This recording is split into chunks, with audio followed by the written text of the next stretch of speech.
H-Town, hold it down. I am Will Scott. Welcome in to Texans Today. If you missed the news yesterday, this is my last week here at Chat Sports and my last week hosting Texans Today. I'm going to get my master's degree this fall, but I am so excited to announce that our new host is a fellow Houstonian, Jeremy Chuggs. Man, it would not have felt right to hand the reins to someone who's not a Houston native. I'm so excited to have you taking over this channel, man. 281-832. They got to get ready. You started the channel. I'm going to take over the reins. And like we say, we're still tipping on 4-4s. We're still rocking and rolling with Houston Texans football. I'm going to give you the latest news, rumors, updates all season long. And, Will, if we get enough subscribers, maybe a live show? Ooh, I don't know. Let's go. I don't know. People are talking. But, hey, let's get into today's Texans news and rumors.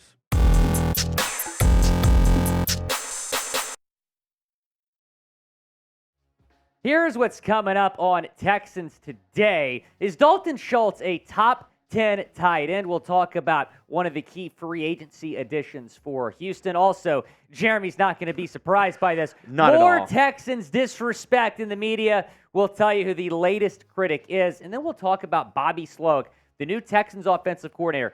Does it start with Slowik when you're talking about C.J. Stroud having a really good rookie season? I think so. We'll have a discussion on that later on. Chuggs, I'm so excited about what DeMeco Ryans is going to do with this football team. Oh, yeah. I mean, I have not felt this excitement around the Houston Texans in years. And if you feel the same way, if you're ready to see this former Texans captain, DeMeco Ryans, take over the reins of this team and bring some respect back to the H-Town, go down and hit that like button right now. I know me, I know Will. We have gotten so much crap in the office for rooting for the Houston Texans, and I'm ready for that to be over. I don't know about you, Will. Oh, I'm so ready, man. DeMeco Ryans going to turn things around. I almost cried tears of joy when the Texans hired DeMeco Ryans. Oh, it was one of the best days of my life. It was just like the memories, they just started flowing. Him and Brian Cushing blowing up the middle of all of those offensive lines, running sideline to sideline. I mean, this is going to be an exciting brand of Texans football. You also have some fellow Alabama linebackers in that room. Christian Harris, Henry To'oTo'o, DeMeco Ryans going to do wonders with that Texans defense. We'll start, though, talking about the Texans offense, specifically Dalton Schultz. Is he a top 10 tight end? And, Jeremy, I remember when the news broke that the Texans were signing this guy, it really shocked the NFL world. People thought he might go to the Dolphins, maybe back to the Cowboys. He was going to go to a contender, but he decides to sign with Houston Texans a one-year contract. CBS Sports, what they did is they ranked all NFL tight ends this season. He was ranked 9th. He spent his first 5 seasons with the Cowboys, now spending his 6th NFL season in Houston. Jeremy, do you think he's a top 10 tight end in this league?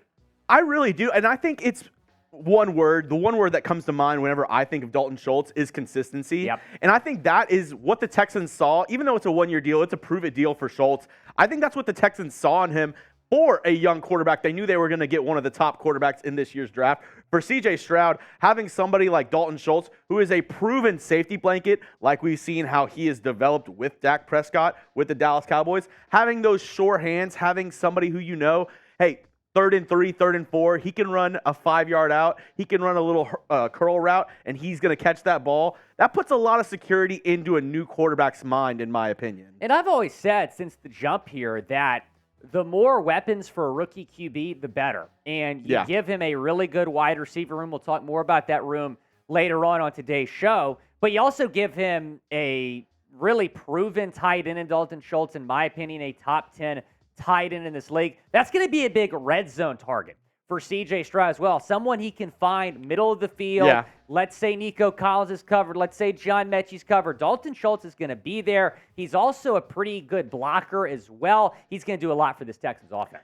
Yeah, and I mean, the best thing is the Texans are not paying him like a top 10 quarterback at the moment. Or top 10 tight end you're good. at the moment. I thought he was going to get a bigger deal. I really did. I did too, but I think he kind of evaluated the market, saw where he was, and was like, you know what? I'm not going to get the deal that I want, so let me go to the best fit for me. And I really do like the fit with him and the Houston Texans personally. I don't know about you, Will, how you feel about his fit with this Texans offense this year. I really do as well. And it's really interesting, Jeremy, because when we were looking at possible Texans free agent targets, he really wasn't on my mind. Like I said, I thought he was going to go to a more established contender, maybe have a more, proven quarterback. He's going to play for rookie quarterback in C.J. Stroud, but I do like the fit. And I like the fit specifically with Bobby Slowik's offense. He's going to run something very similar to what we've seen in San Francisco, obviously. That's where he came from. He's a part of that Shanahan coaching tree. I'm excited to talk more about Slowik coming up. But I think Bobby Slowik is going to utilize this guy properly. You saw George Kittle in San Francisco. Maybe Schultz can put up, I don't want to say similar numbers because Kittle is a dog, but maybe he can have the best numbers we've seen from him in his career. Taking a look at the last 4 years, I think when you look at that 2021 season, Jeremy, over 800 yards, 8 touchdowns, that's what I expect in Houston this year.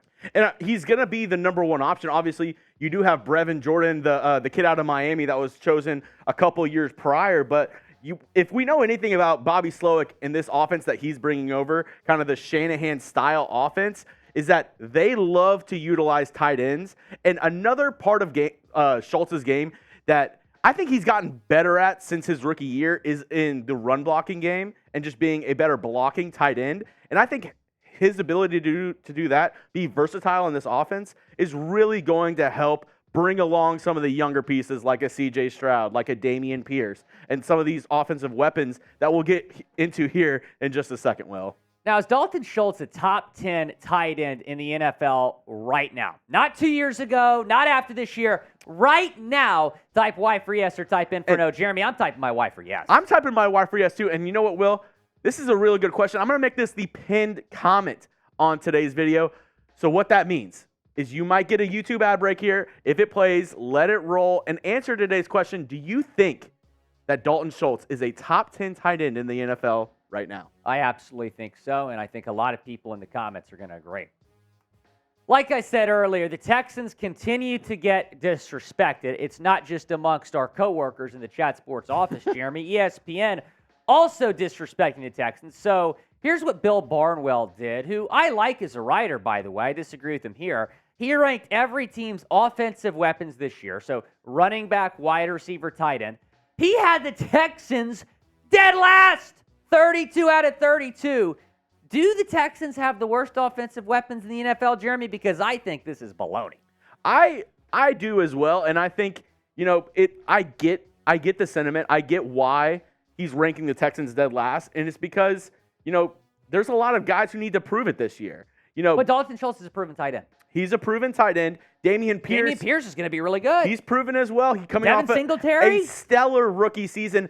But I think where it gets the Texans, not the tight ends, not the running backs, it's the wide receiver room. And the unproven nature, because, Robert Woods, he's a veteran. He's proven that he can be a good wide receiver in this league. But, did not have the best year in Tennessee last year, coming off injury. We also have young wide receivers, John Mechie, Nico Collins, guys who they can break out this season. They can be very good, but we've yet to see that yet. I do still think, them being ranked 32nd, I don't agree with that. Bottom 10 in the league, going into the season, yes. Coming out of the season, I don't think that's going to be the case, Will. Here's what I'll say about the wide receiver room, because a lot of teams don't have this. Your top 6 receivers are Nico Collins, Robert Woods, John Mechie, who I'm really excited to watch. He's going to be making his NFL debut this year. Noah Brown, Xavier Hutchinson, Tank Dell, in no particular order, those 6 guys. Tank Dell, stealing the draft. Xavier Hutchinson, stealing the draft. He was an All-American at Iowa State, 6th-round pick. Noah Brown, breakout season in Dallas last year. John Mechie, let's not forget how good he was at Alabama. Shout out Chris Daughtry working behind the scenes. Robert Woods, Nico Collins. That core right there, those are going to be the 6 wide receivers, I think, that make the 53-man roster. And you know what's wild, Jeremy? All 6 of those guys can get heavily involved. And we've heard a lot about, running backs by committee. I think this year truly could be a wide receiver group by committee for the Houston Texans, because I think all 6 of these guys have a chance to, like you said, make an impact in this offense, be a part of the, new Bobby Slowik offense for the Houston Texans, and catch passes from C.J. Stroud. Obviously, Nico Collins is looking for a breakout season in his 3rd year, and he is the presumptive wide receiver 1 right now. Robert Woods, wide receiver 2. John Mechie, sat out last year with his bout with leukemia. Going to have an incredible, should be comeback player of the year this year, in my opinion. I could see 4 guys that could emerge as wide receiver 1. Obviously, Nico, Robert Woods, Mechie, and then how about Tank Dell? him and C.J. Stroud have already developed a lot of chemistry. C.J. Stroud told the Texans, go get Tank Dell. Tank Dell DM'd the Texans saying, keep me in the 7-1-3. It's not a Travis Scott situation. Back to the 7-1-3. No, he is staying in the 7-1-3, playing here for the Texans, the Houston Cougars product. I think he could emerge as a big weapon as well. And you said it earlier, a steal in the draft, which not a lot of people are talking about. Obviously, Tank Dell, an amazing player at Houston, but Xavier Hutchinson, who he was an All-American. Was an All-American at Iowa State, could be a secret weapon for the Texans this season. I really do think, like we said earlier, might be a wide receiver by committee this season. As we go along to the Texans tight end depth chart, I mean, Dalton Schultz, Brevin Jordan, 1 and 2. Obviously, they're going to show out as 1 and 2, but behind him, like, not a lot there. I don't know how you feel about the Texans side. Obviously, Schultz is a proven tight end one. I think they'll keep 3 tight ends. Yes. I think they'll keep 3 tight ends. Maybe 7 wide receivers. It's a clear 6. All 6 of those guys are going to make the team that we just mentioned. So maybe 7 wide receivers, 3 tight ends. You see some teams carry up to 5 tight ends. I do not see the Texans doing that here. Yeah, I think it is just 3 tight ends. But like we've said, Dalton Schultz, as long as he can stay healthy this season, the Texans tight end room is fine. I think so. And then as we go on to the Texans running back room, Dameon Pierce, who broke out last season for the Texans as a rookie, is looking to build upon that campaign and prove it wasn't just a fluke year, Will. Yeah, and when I look at this room right now, you have pretty established, top 2 guys. When I say established, I understand the fact that Pierce was just a rookie last year. He's got to get more experience. He has to prove himself. But that's a really good 1-2 punch, and I feel really good going into this next season with those guys as your top 2 backs. I think both guys can get really involved. Mike Boone, I think he could be a decent running back 3. How about Xavier Valladay from Arizona State? Forks up, man. I think that guy can be really good as well, the UDFA. Big forks up guy now, huh, Will? Yeah, we'll see. You know what I'm excited about, though, Will? These brand new 4th of July Texans T-shirts. We already know we love to rep the US of A down in H-Town. We love waving that United States flag. And now to have it for a 4th of July T-shirt. Well, I remember my mom used to always get me the Old Navy 4th of July T-shirts. Yes. Those throwbacks, if you know, you know. But these are the upgraded version. These are the ones where you can also rep the United States and your Houston Texans at the same time. So if you wake up on the 4th, you go to Lake Conroe, which I might do next week, by the way. Yeah? I might be Lake Conroe bound. But if you wake up on the 4th of July and you're like, man, I don't know if I want to rep the Texans. I don't know what I'm going to wear. I don't know. Well, here's what you got to wear. A Texans 4th of July shirt. You can go pick it up on sale right now. Chatsports.com/Texans. Oh, did you say sale? I think so, yeah. It's on sale. 6 days away from the 4th of July. Chatsports.com/Texans 4th. Go and get your 4th of July shirts right now. Let's talk about this new offense, Jeremy Chuggs. Noah Brown was praising new Texans offensive coordinator Bobby Slowik for his creativity. Now, Slowik, of course, comes from that Kyle Shanahan tree.